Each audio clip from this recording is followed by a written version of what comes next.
Okay, so welcome everyone. Tonight is December 2nd, 2024, the final BAC meeting of the year. My name is Owen Gonzalez. I'm a staff liaison with the Bicycle Advisory Committee, and I'll hand it off to Cynthia Palmer, who's the chair. Hey, thank you so much, Owen. Welcome everyone to the December 2024 BAC meeting. And we're very happy to have also some members of the Pedestrian Advisory Committee here. So this is probably going to be an abbreviated meeting since our main speaker is caught at an airport apparently en route from Michigan. So we'll start off by introducing ourselves, and everyone can say their name when it's your turn and answer the following question. Have you ever been hit by a person driving a vehicle?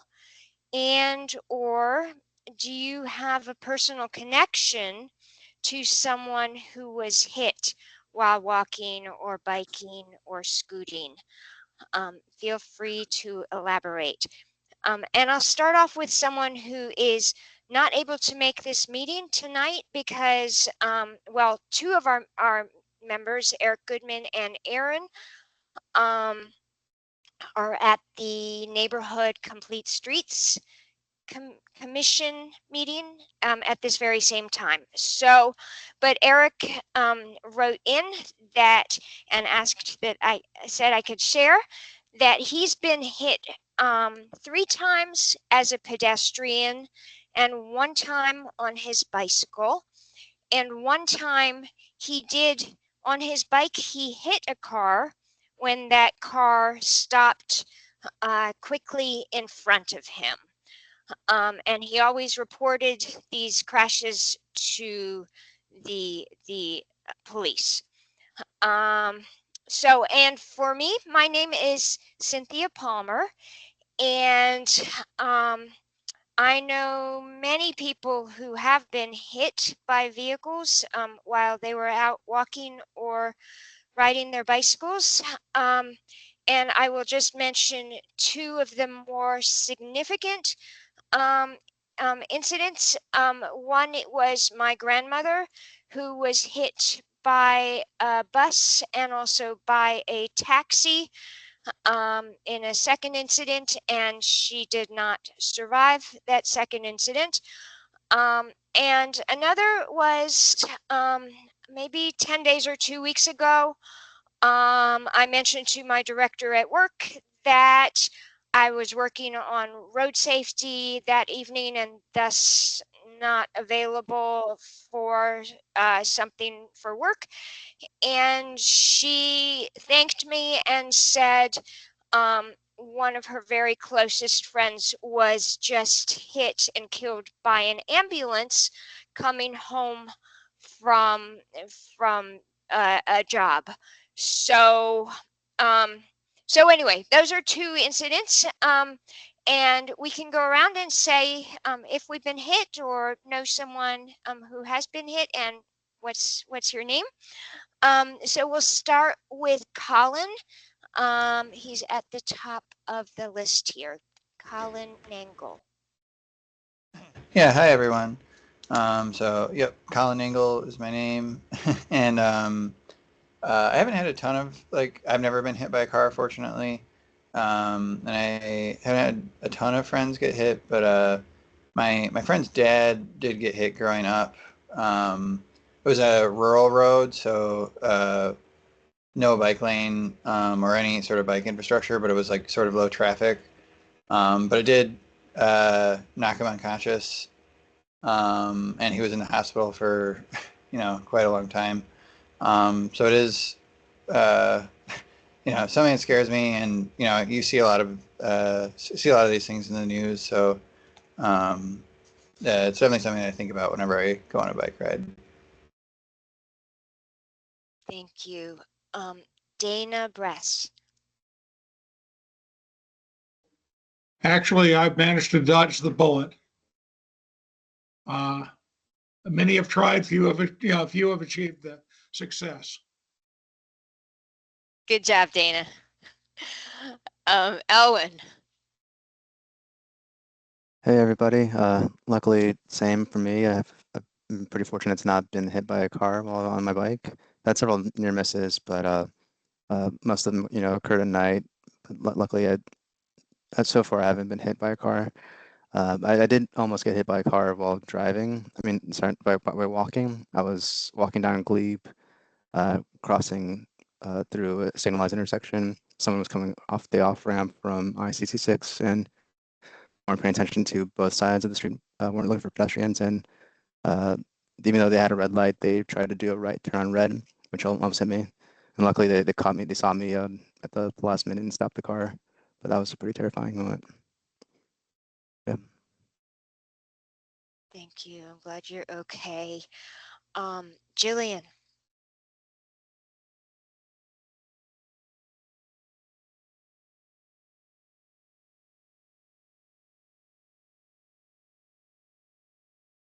She said in the chat that she's just listening in to the meeting today.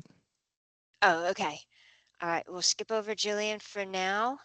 And Mike.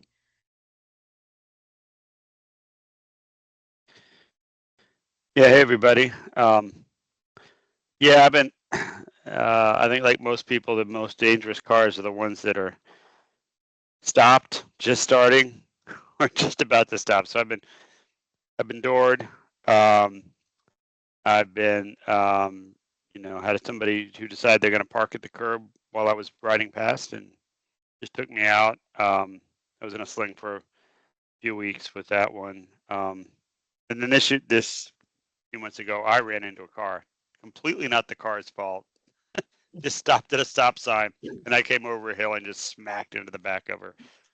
Everybody was very kind. Yeah, so stopped cars, starting cars, stopping cars. I'd much rather have a car going 40 miles an hour past me than any of the others.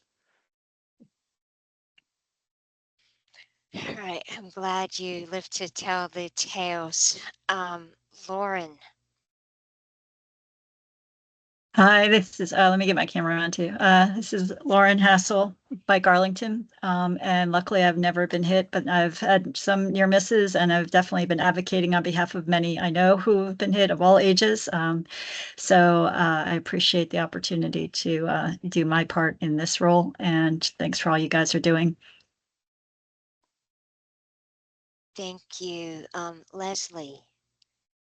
Oh, I'm going to make up for all you people who've never been hit. I had one dooring and 3 hits.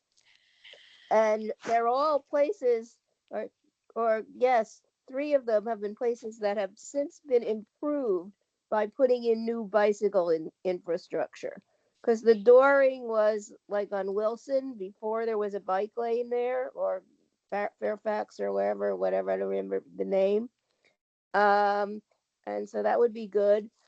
One of the other ones was on coming up Walter Reed just north of Columbia, and there were 2 lanes of traffic, and a car passed me too close, hit me into a parked car, and I fell into the street, and that's since been made into a 1 lane of traffic and a bike lane there. The other one was where they put in the Falls Church bridge on the WNOD. The bridge had been planned but wasn't in yet. And I was coming east and a car turned right into me as it was coming off the highway. And what was the other? Oh, the other one was just the damn car's fault. I was stopped in a circle in DC and I got rear-ended. So I don't stop behind cars in circles anymore. I pull up behind them, even if there's plenty of room. I don't care. I just don't stop behind another car or don't stop at the stop line. I go ahead of the stop line. That's Wow. Oh, that's more than enough. Yes, I think Okay. so. All right. Be safe from now on. And next up is Andrew. Hey, good evening. Andrew Martin, Arlington Heights. I guess an incident I'll relay. I was biking eastbound on the WNOD, crossing at Walter Reed. So I'm going eastbound. A car that was westbound turns right to go northbound on Walter Reed, kind of right in front of me. So I guess technically I hit it as I kind of slammed on the brakes and skidded into its side panel. Um, got home before while the adrenaline was still running and didn't have too much road rash or anything like that. All right, that sounds scary enough. Next up, we have Noreen. Hi, it's Noreen Hannigan, and I have not been hit by a car. I've seen some close calls in the old days on the intersection at Lynn Street where near Key Bridge, but that's been improved now.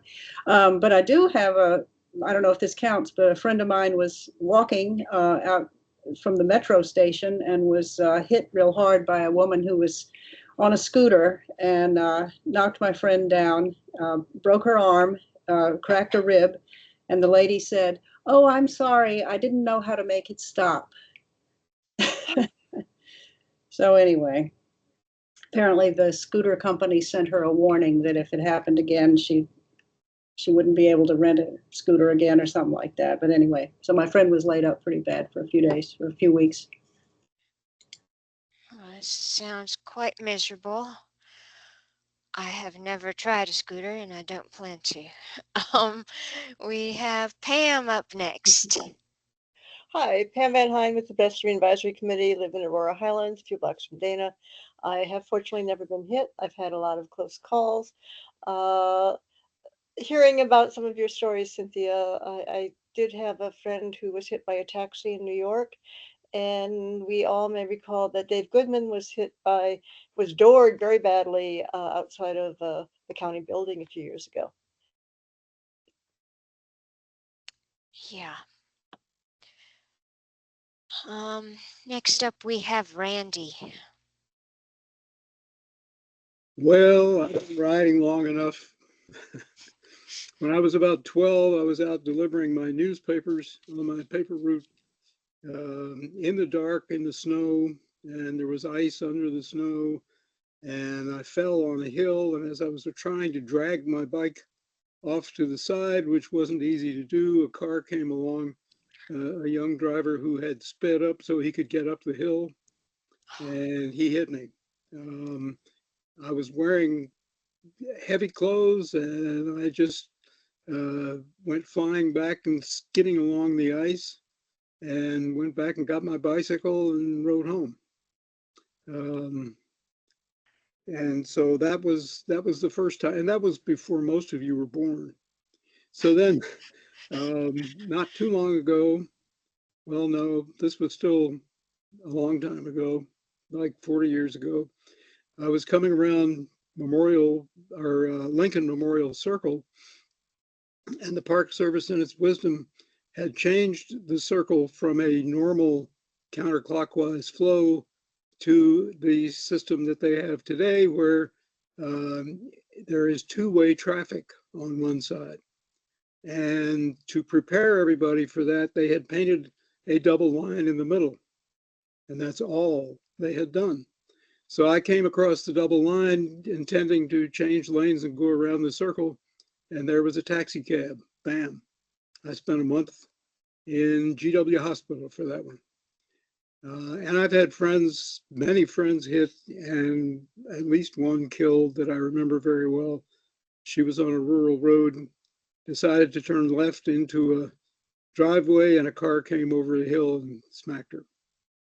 So, and I find that it's worth going miles out of my way to stay on a trail now.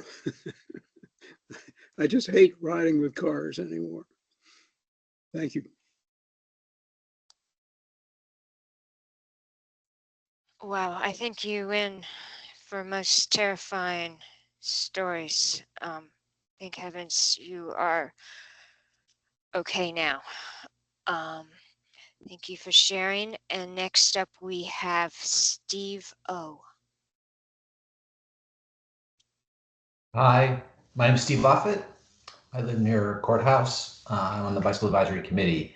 And my only real application with a car was when I ran into one that was parked and unoccupied. So I don't think I can blame the driver for that particular crash. I did mow down a pedestrian on my bike once. I had a head-on collision with another cyclist one time that broke a bone. I really don't like this conversation because anyone who is listening in on it who hasn't ridden a bike before is basically going to be dissuaded from ever riding one. And I think focusing in on the times when things have gone wrong really takes away from the joy and the tens of thousands of miles we've all ridden completely without any incident whatsoever. But this is the thing you hear from everybody. They aren't going to get on a bike because they perceive it as a really dangerous activity. And for the most part, it's really not. I don't think hour for hour cyclists are injured any more than like runners. And people don't dissuade themselves from running because they think they're going to get injured. Anyway, that's my little soapbox for today.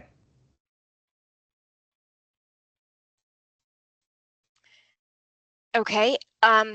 Anyone else, Jillian or anyone else, want to introduce themselves?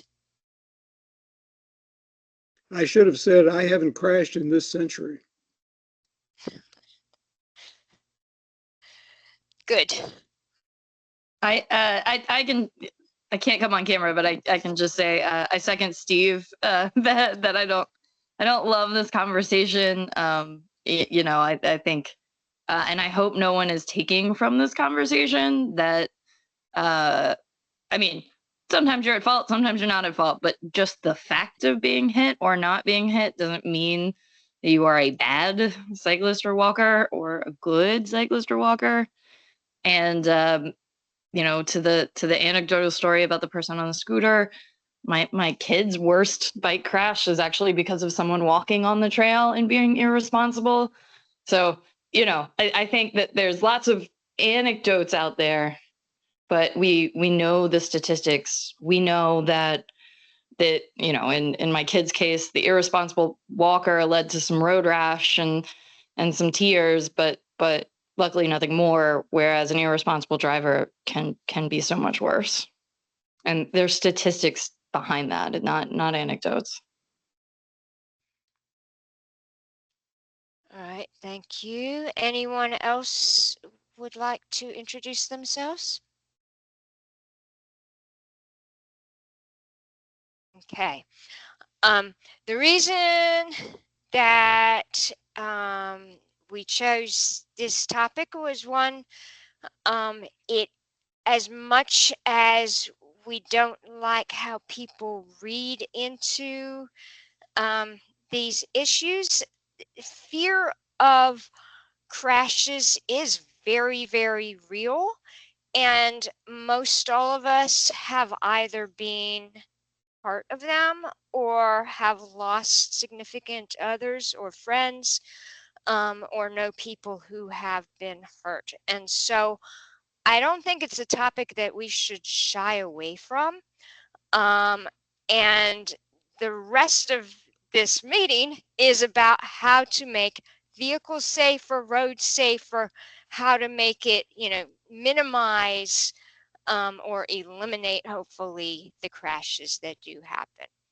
So, but we can discuss more whether we should be even talking about them. I think for me, it's very significant having lost my grandmother to a taxi and a bus. But anyways, okay. So the next thing on our agenda is talk, and perhaps the only thing on our agenda, since our speaker is caught at an airport as of 20 minutes before this meeting. We're going to talk about Arlington's transportation future. and Mike Hanna and perhaps Pam Van Hine will lead us in a discussion of where we're at. We can ask questions. I know I have a load of questions where this is all leading. So Mike, if you want to get us started, that would be wonderful. Yeah, I and all I'm going to do probably is get us started because and Pam can chime in. We don't have a lot of answers at this point. The process has just started. What we do know is that the concept is to have a single plan, no separate elements. So pedestrian, bike, traditional road planning, mass transportation, everything is just going to be in a single plan. A single coordinated plan is the concept. There's also discussion, though, and Pam, correct me, not at this point well defined, that they are looking to make this more of a high level plan, a policy type document with not a lot of prescriptive type information in there that, to the staff's view, would become outdated very quickly. That being said, it will include maps, planned routes. So, the information we worked so hard on to create in the mapping part of the bike element, we should be able to pull some of that information over, though we're not sure how or in what form. And beyond that, and I know, Cynthia raised some questions earlier today about, well, what's the actual scope? We submitted some suggestions, and the questions that I submitted a few weeks ago that came from this group that, time will tell whether that will be seen as a part of the scope. Things like we need more police enforcement. We need better training. We need those kinds of, I'll call them soft recommendations as opposed to infrastructure related recommendations.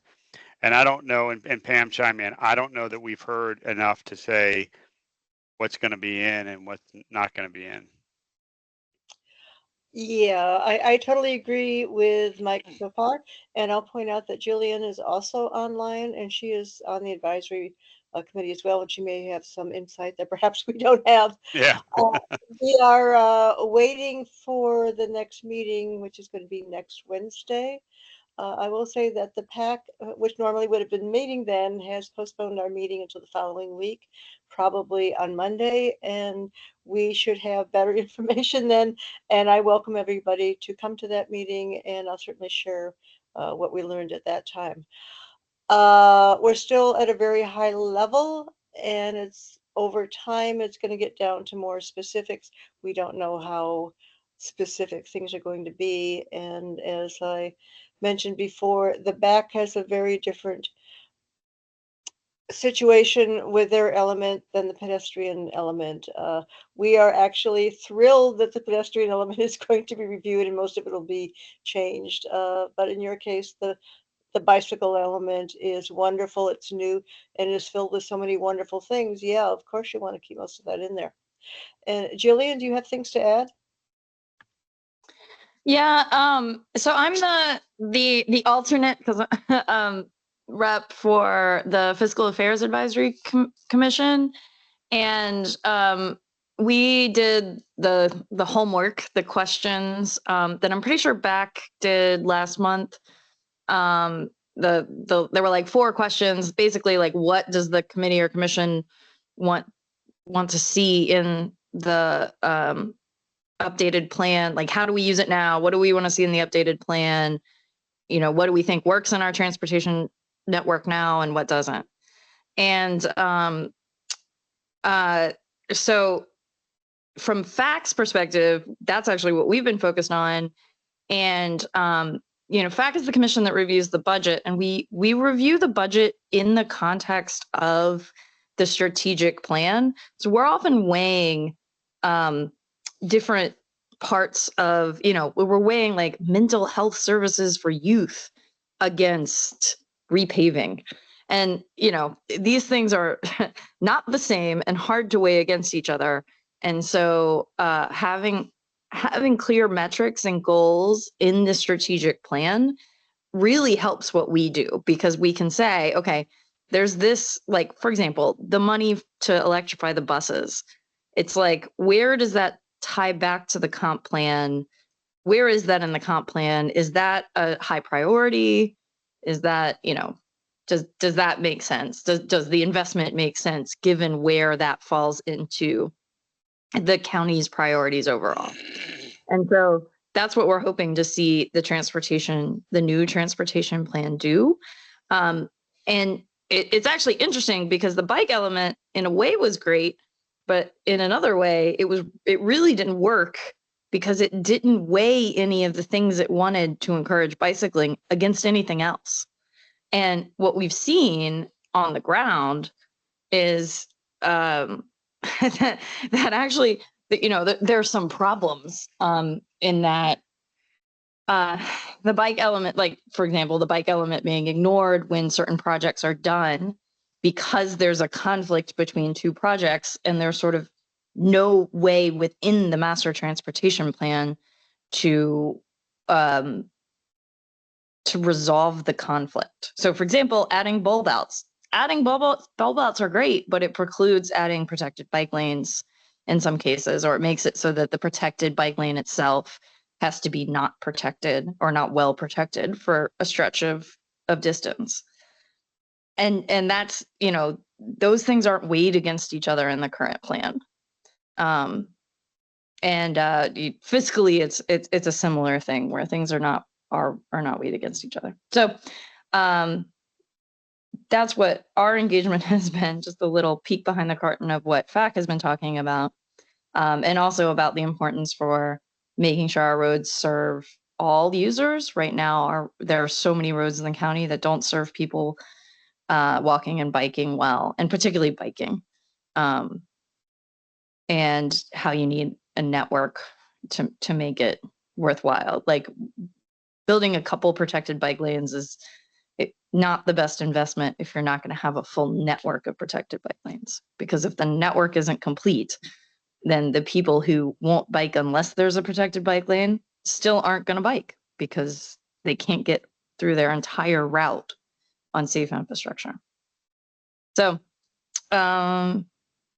yeah, that's what FAC contributed to the MTP process, and I'm hoping that will be part of upcoming discussions. But I really look forward to it and think that the update could be a big help in actually getting, even though the bike element is new, integrating it into a full vision for our transportation network, I think will get us better bike infrastructure. I think that's a good point, and I think it may sort of guide us towards more specifically identifying those critical network routes, which I'm not sure that our current map does. It's got a bunch of network routes, but I don't think we were forced to say, okay, which of the north-south future routes are we going to fall on our sword for and push to be the major use for that particular corridor and be more important than other things. So we may and this is probably a year out. I'm not really clear on this process. We may have to have those hard decisions about, okay, which are the ones we really want to make sure that this gets bike infrastructure if nothing else does, and then push for it. So a good point, Jillian.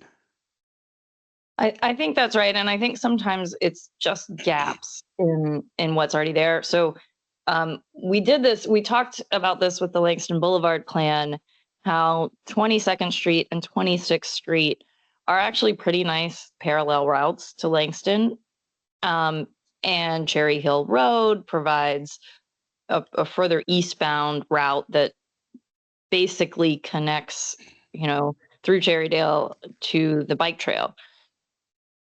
But, and the huge but is to get from Cherrydale Road to where you can get on to 26th or 22nd is really hairy. And so it's not that all of Langston needs to be prioritized for protected bike infrastructure, but that stretch does. And if you don't have it, then you don't have that east-west route in the north of the county. So stuff like that, like identifying the gap, prioritize, I think would be helpful. And that might even be, I'm tempted to reach out to the staff, get a better idea. And I don't think we've seen a detailed schedule that lets us know sort of what's happening when.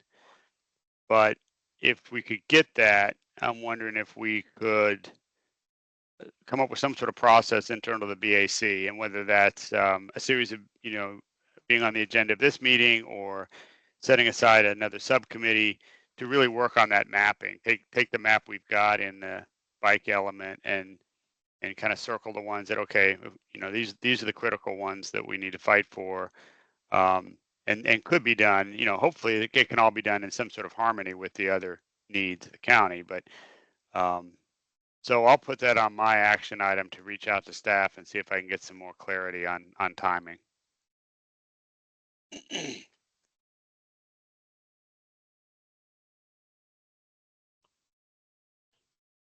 And I will say, looking at their website, they are still sorting all the 8,000 responses they've had. And that's going to be the focus of the next meeting. But yeah, I don't think and it wouldn't surprise me if we end up being a little bit behind schedule as we go forward. It's a lot of stuff to work through. But we all look forward to the next meeting Wednesday. And of course, anyone is welcome to watch that.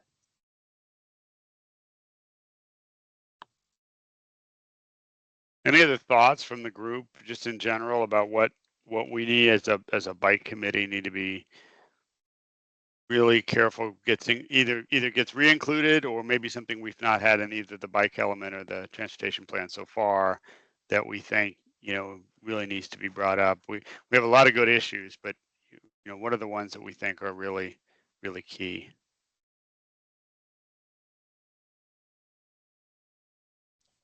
As you know, I have so many questions, and I've been bombarding you with them, Mike. But one thing that Jillian just brought up, and I think it's really interesting and important, is how the bike element does not weigh the encouragement of biking versus other modes. And I mean, this gets us to this question: is the new MTP going to try and incentivize more biking, more walking, better transit, smaller vehicles, safer vehicles? Like, is it going to try to push against market forces or I mean, we have a driving culture. We have a multi-car family culture in Arlington. Is the MTP just, focused on the roadways and trying to tweak things here and there, or will it deal with sort of the question of which modes get the most encouragement?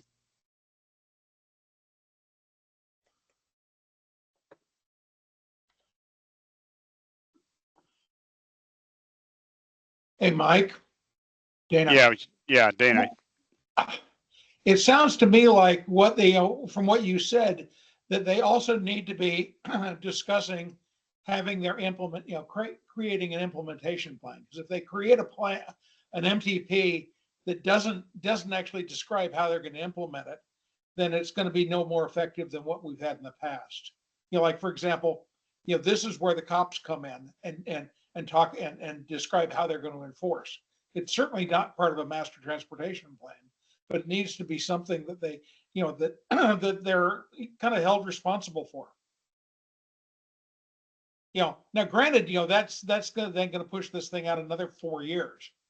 Because we have the entire county staff working on it, which is the reason we can't do things like the BAC charter. Thank you. Good point. Randy, you have your hand up? Yeah, I'm just kind of following on what Dana said. I'd like to know why the county decided that this has to be a more high-level document. I mean, is that just a way of escaping any sort of accountability for not getting things done? Yes, I would think that if you're going to have this as a high-level document, you got to have some kind of implementation plan. And without that, then, the county is just telling people, well, we're going to do what we want to do within these broad concepts. Maybe Elwin could address that. Why did the county decide to go for a more high-level plan? Hey guys, not really sure to be honest with you. I haven't been that involved with the MTP update.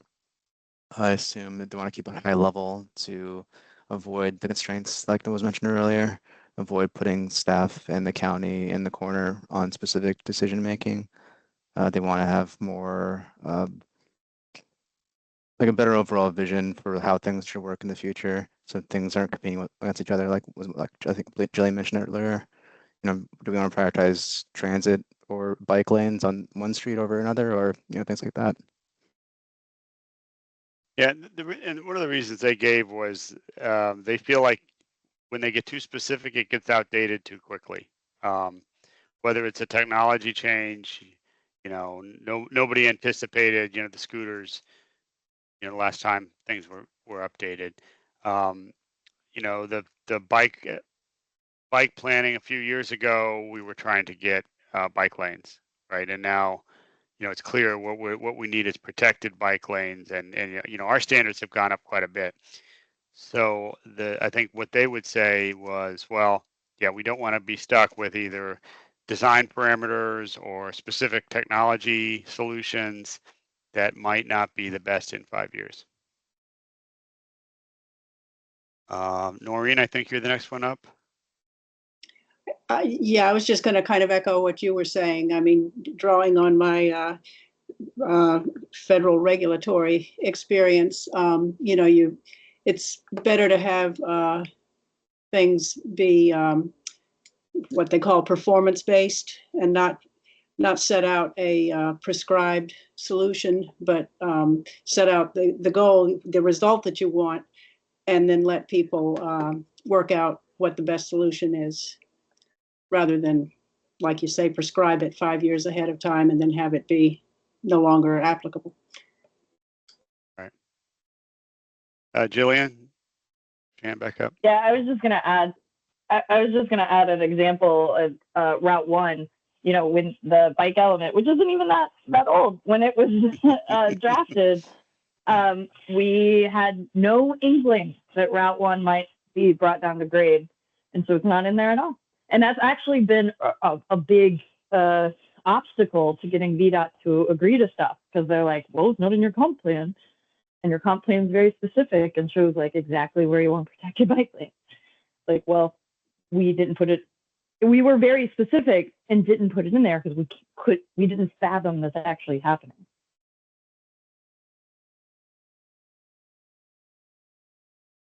All right, Steve. Steve-O. Yeah, I think I would second. I think Pam said it makes sense to have more of a performance-based thing, but that requires there to be measurable metrics against which the performance can be, weighed. And so that would be my biggest point was, what are the goals? And not goals like we're going to make Arlington a happy place to live. I mean, that's a nice goal, but I mean, like real goals that can be measured and checked against and that kind of a thing. So I haven't looked at the plan carefully enough to know that if those are in there, but if they're not, that would be good.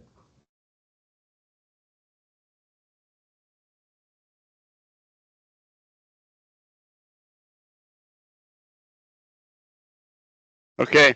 Anybody else want to chime in? Like I said, we're in early days. Well, Cynthia, you've got your hand back up.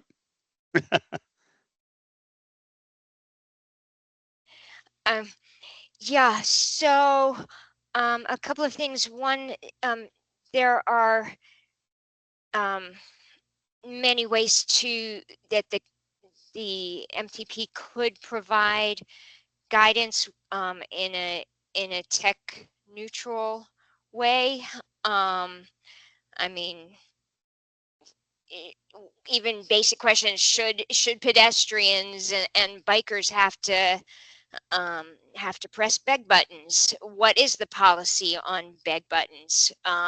Should trails be lit? Should underpasses be lit? We don't have to say which kind of bulb, but there are sort of a lot of basic questions. The procurement policy, make safety the top priority, which means a lot of different things these days for vehicles. I mean, there's so many relatively cheap options out there. So, and that gets back to the question of scope. Will we be addressing these questions? Because there are some ways to make the road safer without major expenditure, and that don't have to do with the routes necessarily. My other question, though, is to what extent this new transportation plan will be coordinated, like in an integral way, coordinated with Vision Zero and with the county climate goals and priorities. Ideally in a measurable way, so that we are actually measuring carbon and can integrate the transportation system with the greenhouse gas emission system, which I think we can still do in the state of Virginia, even though perhaps not in the broader USA.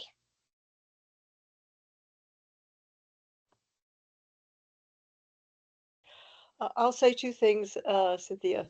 There is a C2E2 member on the advisory group, so certainly I think they will be monitoring that. It's a really interesting list of organizations that are participating. It's a good list. And your first, what was your first question? You're muted.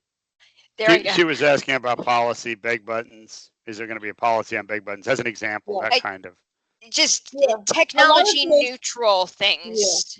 Yeah. I think as we move through it, a lot of those things will be addressed, and certainly a lot of those I raised in the PAC 4 questions, and I think the BAC did as well. So we will keep pushing for a lot of that. But as Jillian mentioned, there are going to be challenges resolving conflicts, and I think that's going to be the hardest part of working this out.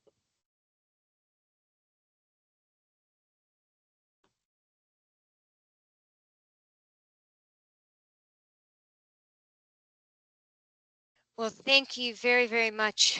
And I look forward to seeing the roadmap, if you're able to get it, of what lies ahead, and maybe we can do some advanced planning. We might have the county manager at one of our upcoming meetings, following up on our letter to him from a week or so ago, which many folks probably saw. So this is all really good sort of background and discussion for, to prepare us for the road ahead. Do we have more input on this topic, or shall we just touch briefly on the next topic and then go to final comments in BAC business? Randy is, yeah, Randy. Well, while we're on planning, I think we might put Elvin on the spot again and ask, what is the county doing about the coming regime in the White House? And what kind of planning are we making for what could be a real kick in the head if suddenly there are a lot fewer federal employees?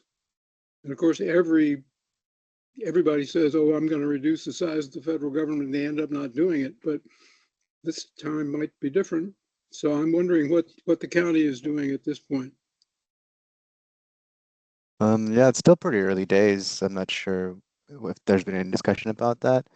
Uh, from our perspective in DES, I'm sure there's conversations going above, my head about things like grant funding being available for safe streets, complete streets funding, a lot of the new initiatives that the last administration was conducting in terms of things like reconnecting communities and having more grants for energy efficiency, like EVs, charging stations, and things like that. I'm sure a lot of those things will be changing over the next few years.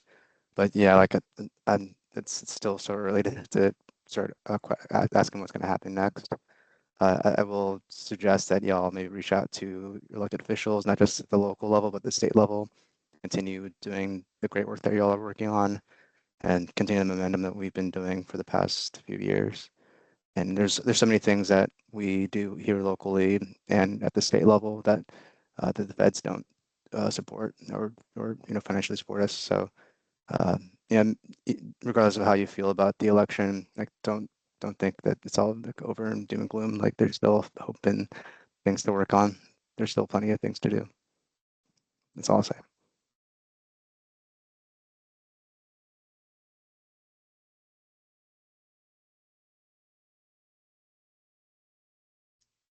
More thoughts?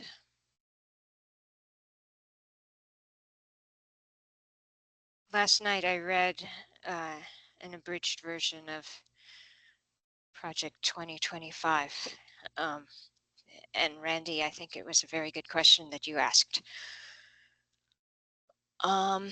Okay, so it's 7:54. Our speaker is presumably still caught at the airport in Michigan and unavailable to join us. We were going to talk about vehicle safety, which is something we've been hoping to discuss with this committee for quite some time. And just to give a little snapshot, I was reading from the Vision Zero Network that although large trucks comprise only 3.6% of vehicles in New York City, they are responsible for 32% of bicyclist fatalities and 12% of pedestrian fatalities. Now, this was a few years ago. I don't know if it's still the case, but it would be great to have a discussion on county vehicles and what Arlington is doing to make them safe. I really don't know the answer. We were going to find out whether it's mirrors or cameras or various alert devices or side underride guards, which I think are a great addition to any large vehicle or trucks. So that discussion will have to wait. And hopefully Justin Corwin makes it home safely sometime tonight. And in the meantime, does anyone have BAC business? I see Steve's hand. Yeah, I sent an email just a little while ago about whether we could have these meetings in person and not always virtual. I mean, I don't think there's a pandemic reason anymore to do them virtually, and I actually like having them in person. So We've held a number of them in person over We've this had a couple. year. It We've had a takes couple. more work to organize from county staff, and also it requires one of the very few rooms that Arlington County seems to have available that is available for hybrid conversations. I believe that is a requirement. I'm not fully sure. Elwin, do you happen to know what the rules are? I mean, we've definitely done at least a couple this year, but I know it's always like months of preparation and reserving the rooms so that we can get one of the few rooms that's technologically capable. Yeah, that's definitely right, Cynthia. It's not necessarily a problem having in-person meetings. It's just more like we need advance notice. So if it's like within 2 or 3 months, we definitely schedule the room because there's a limited amount of rooms available. So we gotta make sure that we can reserve it in advance before someone else books the room. Yeah, there's always other options too. Questions about that is why don't you go ahead and just get them all like the rest of the this year, just now put it in for those rather than wait till the last minute when you can't get the room anymore. And the second question, I guess, is why? Like for the entire time I was on the committee prior to COVID, we did them in person and they were not hybrid. And yes, I agree that having a hybrid meeting can be, makes it easier for some people to attend, but a lot of people would come to the in-person meetings if they knew that was the only way they could participate. So I'm not sure why that has to be a requirement. I see that as a nice feature, but I mean, is it literally a requirement now, or is it just a recommendation? Let me double check with that and get back to you guys because I'm not really sure offhand. I would say it's a requirement to have them hybrid to encourage more participation. A big reason why the meetings are held at 7 o'clock, 10 to 9 o'clock is to encourage folks to be able to attend. Some folks have to work during the day or whatever. So the idea of having these virtual or have some kind of hybrid option is intended to be as equitable and as to encourage facilitate more people during the meetings. Yeah, but I can get back to you to why see don't you go? Just go ahead and put in for the the upcoming meetings, and if we chose not to do it hybrid, then we can always cancel the room. Better to have the room and cancel than the other way around. Randy. Steve, what would be the carbon impact of that? I ride my bike I have no carbon impact coming to the meeting in person. And in fact, if we didn't do the virtual, how much is the carbon impact of putting all these computers online? So maybe it's lower. I always rode my bike too, but it's 30 degrees out there. How many people who are here would be riding their bikes? So back 5 years ago when we used to do this, everyone rode their bike to the meetings. No. Almost. Not yeah. everyone. No. Most of the people rode their bikes to the meetings most of the time.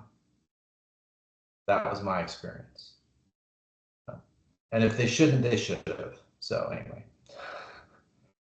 if they didn't, they should have.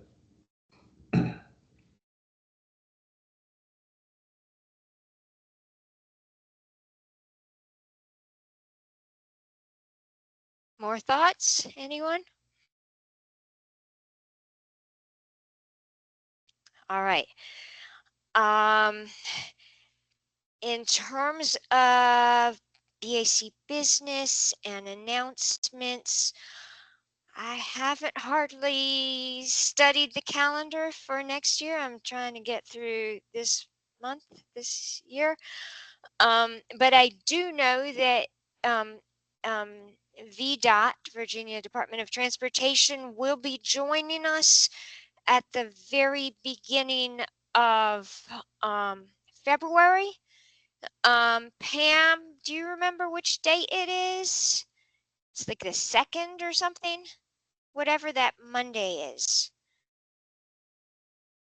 Sorry, I was muted. It's the regular BAC meeting date in February. Yeah. Which I think is the 3rd. 2nd, 3rd, something like that. Yeah. Yeah.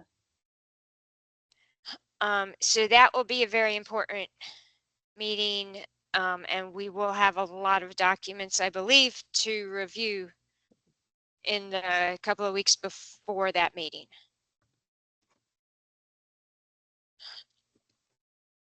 And the other thing, at some point, we hope that Mr. Schwartz will be able to join us to follow up on the letter that we sent him.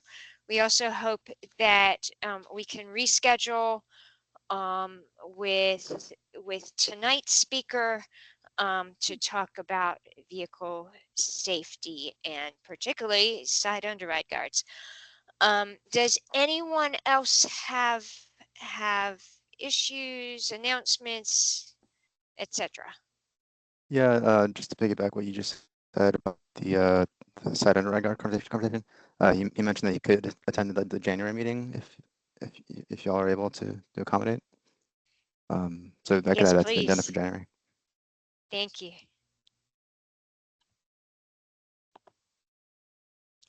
Randy, I see your hand. Is it still up or newly up? Okay, and I just hadn't taken it down, sorry. all right. And Pam. Hi, I was just going to promote a transportation camp, which is normally in January, and it's wonderful. So I was just Googling the DC transportation camp, and apparently it's not going to be held next year, which makes me very sad. Huh. It is pausing. So yeah, I'll forward that link to you all. It's something I really look forward to, and well, it's not going to happen. Yeah, I volunteered with them before. I don't know. I have no idea. All right. Any other updates before we jump off almost an hour early? All right. Well, have a wonderful December. Stay warm, be safe. And I think we're done for tonight. So long. Take care. Thanks, everybody. Thank you. Good meeting. Good to see you.